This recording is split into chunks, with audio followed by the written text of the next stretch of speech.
Hello, everybody.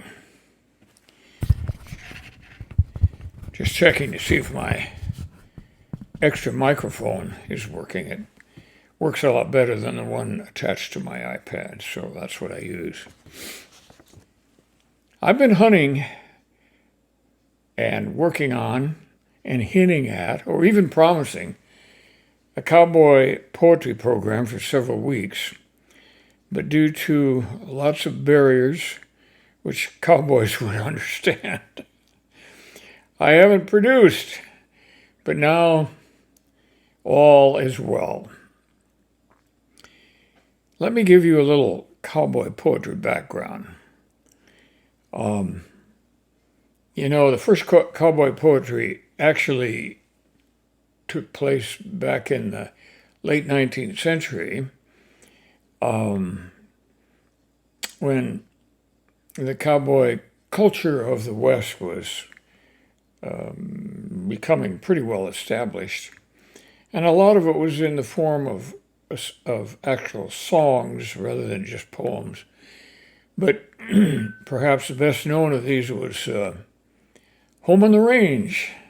We all used to hear that, or perhaps even learned it in school. And so everything went along pretty slowly, but there was a lot of interest in cowboy poetry, or some interest, in the very early 20th century. But then when the theaters started to play westerns, the music of the West, the ballad music or poetry written by cowboys themselves, was replaced by the Hollywood version. And many of those productions were very good indeed. But when the Western sort of went out of style in Hollywood, there were a group of actual cowboys that were writing poetry and sharing it amongst themselves. But let me start by quoting perhaps the greatest cowboy poet of the 20th century, and that's Baxter Black. Many of you may remember that he was a regular on NPR for a long time. Styled himself as a cowboy, poet, and former large animal veterinarian, which was all true. But he dates the beginning of interest in today's cowboy poetry back to the first cowboy poetry gathering in Elko, Nevada, which was way back in 1985. An innocent group of people, and I'm quoting Baxter Black now, in Nevada had the brass monkeys to connect the word cowboy with the word poetry. It was like mixing uranium-235 with strontium-90. Cowboy poetry became a magic phrase. The first gathering attracted maybe 600 people, but quite a bit of media, including Johnny Carson and others. And it wasn't long before Baxter Black himself was on the Johnny Carson show. It's on the internet now. You can see his appearance. But then within a couple of years, the Elko, Nevada Cowboy Poetry Session was attracting 6,000 people in the audience, which was right up to the capacity of the facilities for hotels and eating in Elko, Nevada. And then, since Elko couldn't handle everyone and cowboy poetry gatherings spread all over, mostly in the West, pretty soon we had events here and there throughout the West, and pretty soon on National Public Radio. In fact, that's where I first heard Baxter Black as a young man many years ago, at least 50 years ago. Well, And Baxter says, while the word poetry was about as popular as smallpox, cowboy poetry took off. Baxter Black, for many years, as I said, read his poems and also did commentaries on the NPR Morning News. Baxter Black died at the age of 92 a few years ago. And you can see a lot of his poems and commentaries on YouTube. But if you try to find a poem in a text that you can actually enlarge and print, you're out of luck. Baxter's publishers, his children, and his lawyers got together to make you pay for his work. But a couple of years ago, the Western Folk Life Center in Nevada got together many poems from the annual Cowboy Poetry National Gathering in Elko and published it along with a foreword by Baxter Black. And this book is full of a lot of good cowboy poetry. And it has poems in it that go back 30 years. It says, celebrating 30 years of wrangling words. And so that's a good thing to have on hand. And when I finally found it, I found a source for some excellent poems. Today I'm going to point out, too, that lots of cowgirl poets have appeared on the scene. And though there was a minor kerfuffle about that, when someone,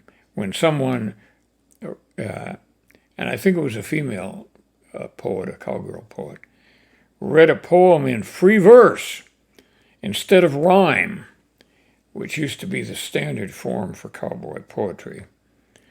But the use of new forms clearly did improve and increase the depth and interest of the poetry offerings. So all of the complaining about that has gone down the tubes. I'm going to read 3 poems today that were presented at the 2014 Elko Gathering, which I think represent pretty well what is going on. Many of the cowboy poems are pretty long.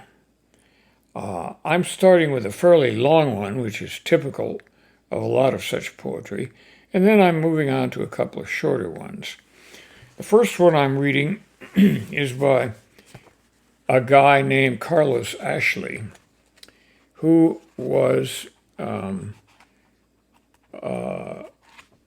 poet who grew up and lived in the hill country of Texas. He was a rancher all of his life, although he did take time out to go to law school. And he served as a Texas state senator and had a bunch of other jobs. So he was no idiot. The picture of him that's in the book won't show up good on screen, but he sort of looks like an elderly version of Gabby Hayes. But his poems are quite good. Here's one called The Spotted Sow, or The Ballad of Cedar Mountain. Did you ever hear the story of that famous hog of mine? She's a razorback and spotted black and white from hoof to spine. With a snout made out of granite, she can root just like a plow. And the fence ain't been invented that can turn that spotted sow. Born and bred on Cedar Mountain She is wilder than a deer, and she's known by reputation to the ranch hands, far and near.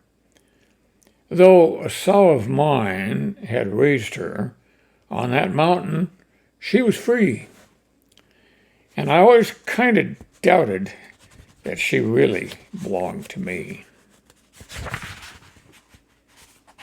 She preferred the solemn silence of her Cedar Mountain home, and most of all, she wanted us to let her plumb alone. Every fall, I'd try to mark her, but she'd get away again. And I reckon that my cussin', though artistic, was a sin. Well, I sold my brand in 30, moved out every hog and cow, rounded up, yea, all but one head. All but that blamed Spotted Sow. Now, we really went a-hunting when we tried to catch old Spot. We left the ranch at daylight, and her trail was always hot.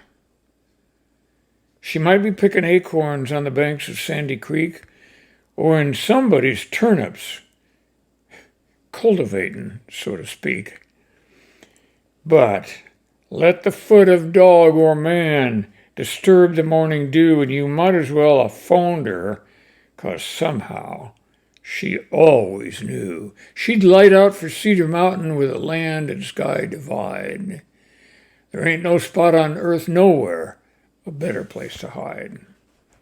We'd hear the pack a-baying up the mountain loud and clear, but before we rode up to 'em, that old sow would disappear. Or she'd rally against a boulder, bristling like a porcupine, till a dog forgot his caution. Then she'd cut him into twine. Killing dogs was just a pastime to that hog. I'm telling you, with them long, curved, knife-like tushes, she could slice a hound in two. Now, the more I tried to catch her, and the more I give it thought, I begin to get the notion she's opposed to being caught. I couldn't help admire that sow when all was done and said, for to tell the truth about her, she was really thoroughbred. She had a character and courage and the heart to do the right, and when it came to fighting, now, she sure as hell could fight. Well, the fall froze into winter, and the winter thawed to spring. April watered hill and valley. Maytime painted everything. Late one evening, just at sundown, I was riding home right slow when I passed a lonesome waterhole and saw it was a show. Old Spot was trailing down the hill, and right behind her trotted 10 baby pigs, not 10 days old, and every one was spotted. I stopped and stared.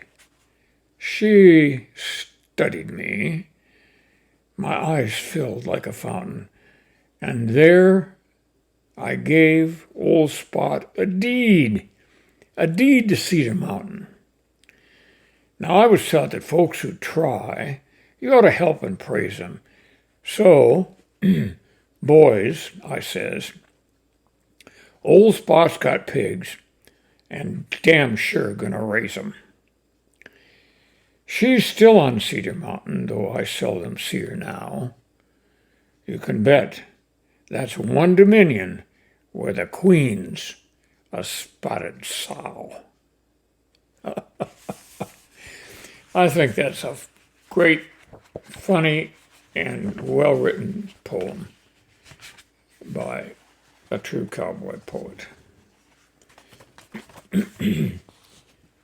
Now, the next one is a poem called The Answering Machine by Doris Daley from Alberta, Kansas. Alberta, Canada. The Western Music Association named her the best female cowboy poet of the year in 2009. She very cleverly explains how modern technology works on a real ranch. And I picked this poem particularly because it shows how the stylistic parts of cowboy poetry can be nicely adapted to the electronics age.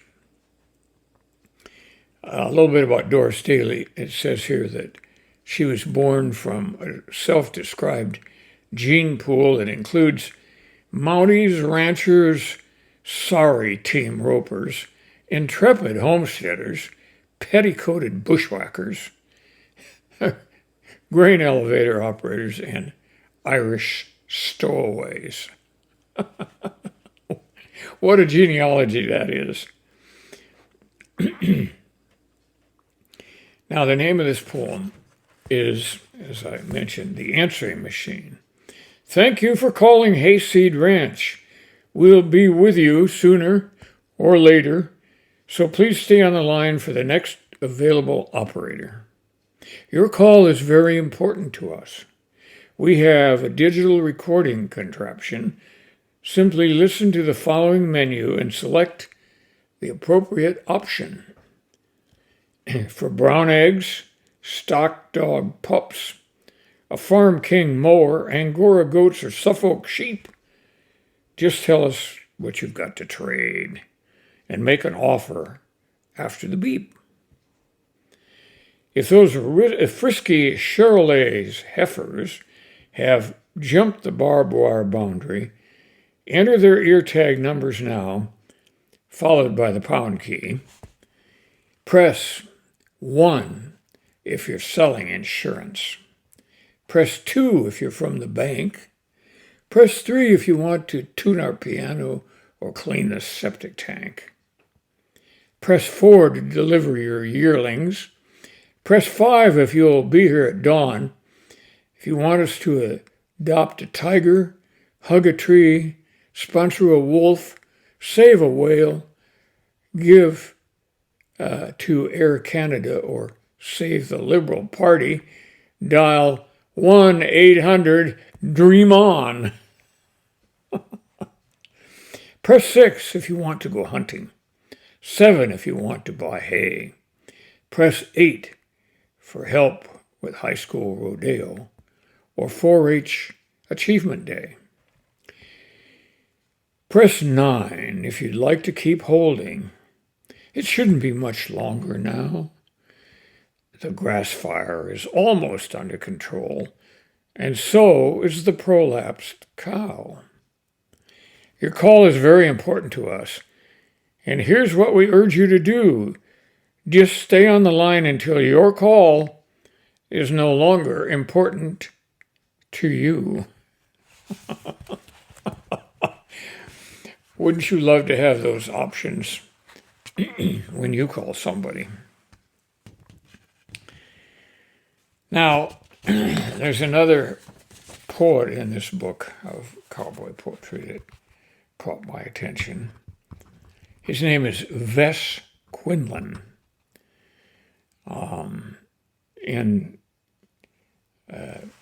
He's going to give us grandma's advice. Vess Quinlan spent his childhood summers with his uncles on their ranches, and he has worked on ranches since high school and ran a sheep and alfalfa operation for a while. But he didn't start writing poetry and also prose until 1951, while he was confined for nearly a year with polio. You may remember that the polio vaccine didn't really come out until about 1960. And so he suffered for a year with it. Then he recovered enough to go back to work and start writing poetry at the same time. He lives in Alamosa, Colorado. So this poem is called Grandma's Advice. You just can't let a cowboy run a ranch, she would say.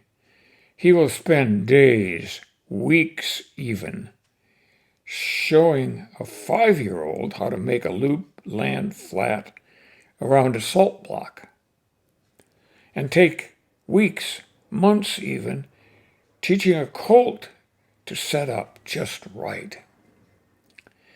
A cowboy will keep books on a barn door with a lead pencil and never know he's going broke until the banker comes after his pickup.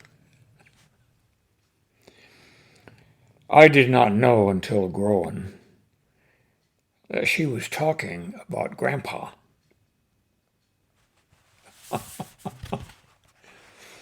I think that's a great poem, and it brings you up short at the end when you get to the part about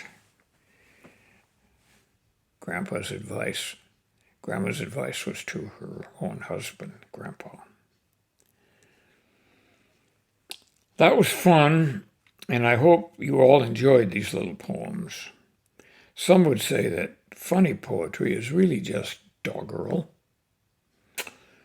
But whatever you call it, like the unique verses of that quintessential city boy, Ogden Nash, there is really nothing else like it. So cowboy poetry, as well as Ogden Nash, are going to be with us for a long time to come. I hope. Bye now.